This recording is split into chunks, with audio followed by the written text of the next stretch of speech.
All right, there's a few news articles I thought were interesting.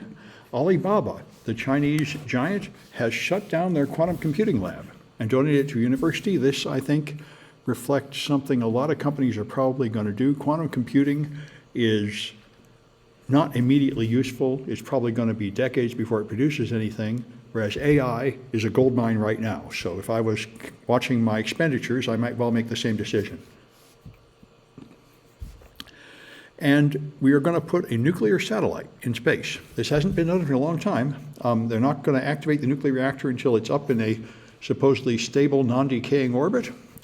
And then they're going to use the nuclear reactor to generate power, which they say can make 4 times more power than you can get from solar panels for both thrust and other purposes. So it'll be interesting to see how that works. It's a bad idea. Well, it certainly has a downside. I mean, the question is what What is the rocket, malfunction before it reaches space? exactly. Bad idea. Exactly. If the rocket explodes in flight or crashes, then it will create some radioactive waste. Yep.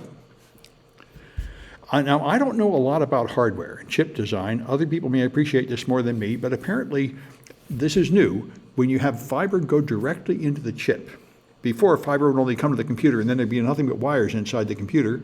But this is fiber optics going right into the chip, which apparently makes it much faster. And they quite a lot of information here about how you set this up. So that's interesting. I know optical computing would be great, where you have not electricity at all, but just light doing all the computing. But that's like quantum computing. That's not happening anytime soon.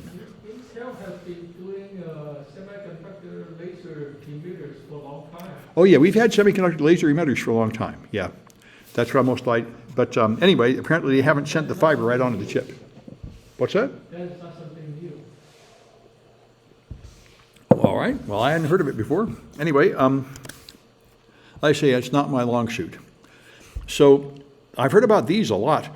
There are these micronuclear reactors. This is supposed to be the, these are supposed to become very much more popular.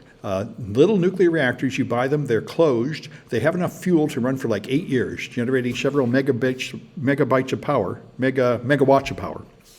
And That's a great idea. well, They have been talking about small module nuclear reactor, but the problem is the reaction needs to slow down the neutron. right. And it's not slowed down enough. There are a lot of long life radioactive material generated. Yes. That's a problem with the small reactor right now. Yes, it does create some waste. And So right now, I think people are going back to big reactors just to make it safer. oh, okay. Well, that could be okay. Anyway, the microreactors, a lot of people are pushing them as a response to climate change, in that they don't produce carbon pollution, but they do produce nuclear pollution. Yeah, they produce a lot more, and a lot more dangerous ones too. Ah, okay. I didn't know that. Anyway, they're going to have one in a few years in Canada, supposedly. Although they haven't. This doesn't sound like a done deal yet. Like they haven't quite decided where to put it.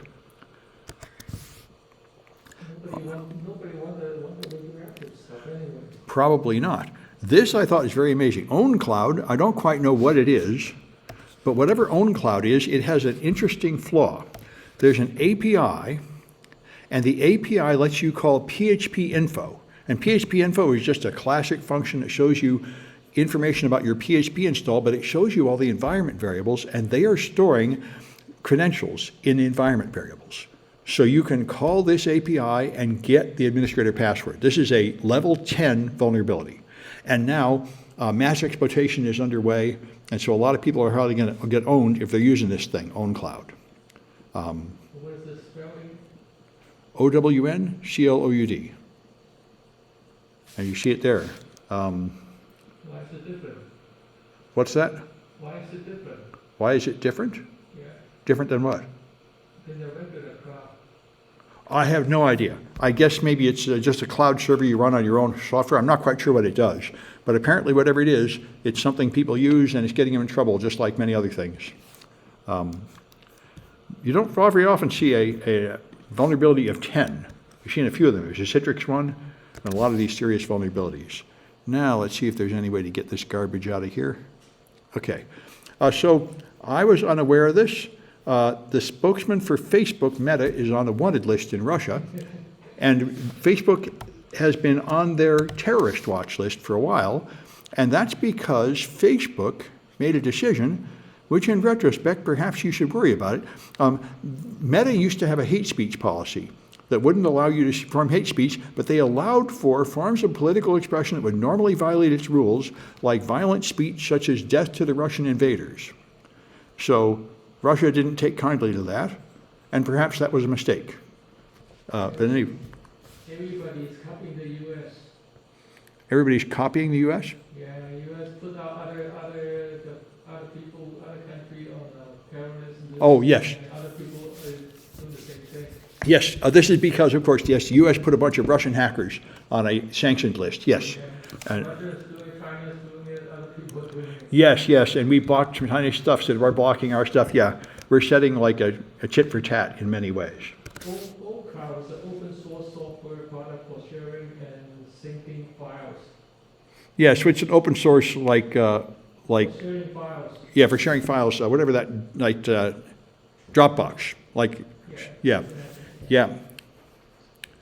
All right, and so let's see if, all right, so this one I thought was really very interesting. I was pleased to see because this is what I've been learning in my classes. The IRS is trying to improve their security, and they've improved their logging, and what they have done is all the same stuff that I'm developing and putting in the classes here. They've done centralized log monitoring, and they're doing SOAR, an orchestration platform, and they take their manual playbooks and put them in the orchestration platform so it's automatically responding, and they're implementing zero trust, which is a federal mandate, and they talked about how one of the steps towards zero trust is having multi-factor authentication everywhere. So these are the best practices recommended for government agencies and everybody else, and it's good to see them making some progress. So this, boy, I've never used this browser. The ads are just overwhelming. Anyway, so they tried asking personal advice from professional advice columnists, I think, like Dear Abby, and then from ChatGPT, and they found that ChatGPT gives better advice. And they have examples here, which do seem to be that way. Here somebody asks, somewhere down here, there we go. She fell in love with a perfect man who had to move to the Rocky Mountains. They're both unhappy at losing each other, and they don't want a long-distance relationship, and they can't agree to both move to the same town. So ChatGPT 4 has a very gentle, civil response. It's incredibly challenging. Your love is genuine, your career paths, considering things. And the official response from like a human is just rude and offensive. What the hell are you talking about? Being mean and nasty, and therefore much inferior. So that's interesting. And this, I think, I've just attended a whole Microsoft training event on Microsoft Copilot for Office, and it writes PowerPoints and Word documents and emails, and they're all like this, you know, very professional.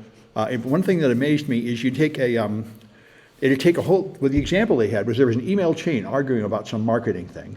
And rather than reading the email chain, you can ask Microsoft Copilot to summarize it, and then you can say, write an email about it, and it just summarizes like pages of this junk. So one thing I can see is greatly multiplying the work of everybody. Someone's going to get like 2 pages of junk to read that was created from a 1-sentence prompt by ChatGPT, and they're going to waste all their time reading this junk, or use ChatGPT to summarize it and send another response. It's just going to multiply, pad everything you say into just long drivel, which you didn't even read. So it is like 10 recommendations from you, which you didn't make, which some of the other end might take seriously.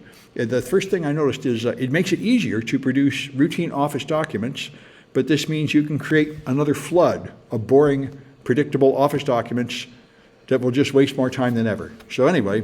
You notice some of the AI-generated documents, articles, they kind of like in general terms. They what? In general terms. Like Right.